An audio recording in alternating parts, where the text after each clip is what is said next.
बर्तमान मु पुरस्तमपुर पंचायत रे पहुंची जाइए। बड़ विचित्र ये पंचायत, यार भौगोलिक स्थिति बड़ विचित्र।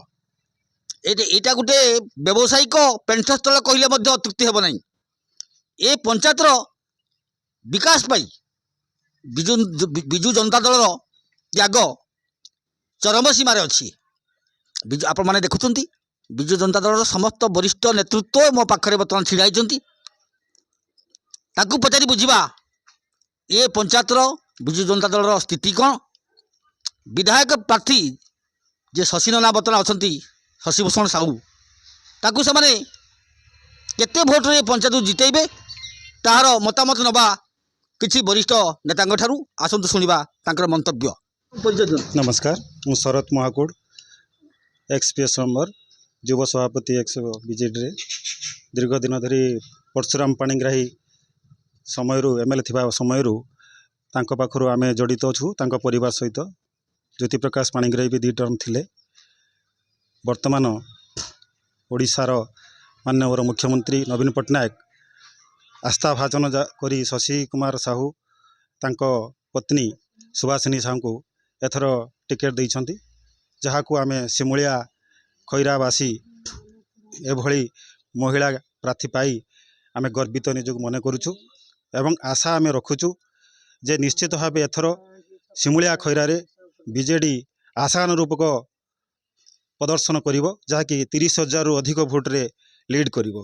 आउ सी जने समाजसेवी समस्त परोपकारी से माने प्रकृति में कहवा गले उड़ीगला चोरईर पेट कथा जानीपारती। गरीबर साथी सी सुख दुखरे जे जहाँ पाखरे पहुँचती मेडिकल हो कि जे जेकोसी समस्या हो घर समस्या हो से तत्क्षणात तांको पाखरे पहुँची तांकर समाधान करती। निज पकेट्रु पैसा दे से लोकंक सेवा करती। हे सी तांको भली व्यक्तित्व कहले अत्युक्ति हेब नहीं। से जड़े महान व्यक्तित्व एवं जहाँ से माननीय मुख्यमंत्री नवीन पट्टनायक तांको उपरे आस्था प्रकट करी तांको टिकेट देइथिबारु आमे मुख्यमंत्री को अशेष अशेष धन्यवाद ज्ञापन करूछु आपनक माध्यम रे। आमे पंचायत रु निश्चित भाव 1200 रु 1500 भोट 1500 पाखापाखि भोट आम लीड करी बोली आस्था करूछु। धन्यवाद। मैडम आपन परिचय दियंतु। कामिलता सेठी पुरुषोत्तमपुर सरपंच प्रार्थी।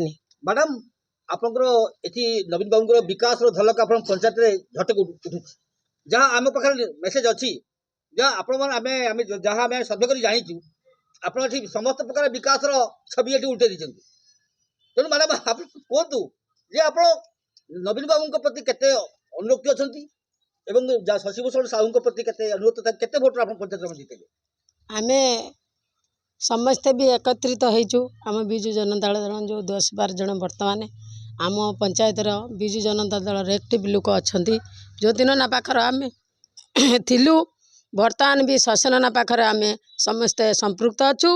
शशिनना को बहु मात्रा रे भोट दे आम जययुक्त करूँ बोल आशा और विकास अच्छी। वर्तमान ज्योति नना आमको डाकी पार्टी सॉरी शशिनना डाकी पार्टी करेंगे। आम समस्ते 30 जन पाखापाखि लोक जाऊँ।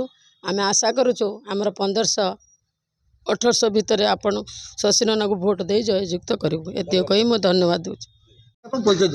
मो ना रमाकांत नायक पुरस्तमपुर पंचायत मु जड़े सभ्य बीजेडी दल बहुत दिन धरी आम बीजेडी दल को आशा करी रही। आमर नुआ कैंडिडेट जड़े दरकार से जनक होउचंदी शशिनना जोटा कि आमर आशा आकांक्षा पूर्ण करेंगे। शशिनना को आम मिनिमम 2000 भोट लीड कर छाड़ू निश्चित।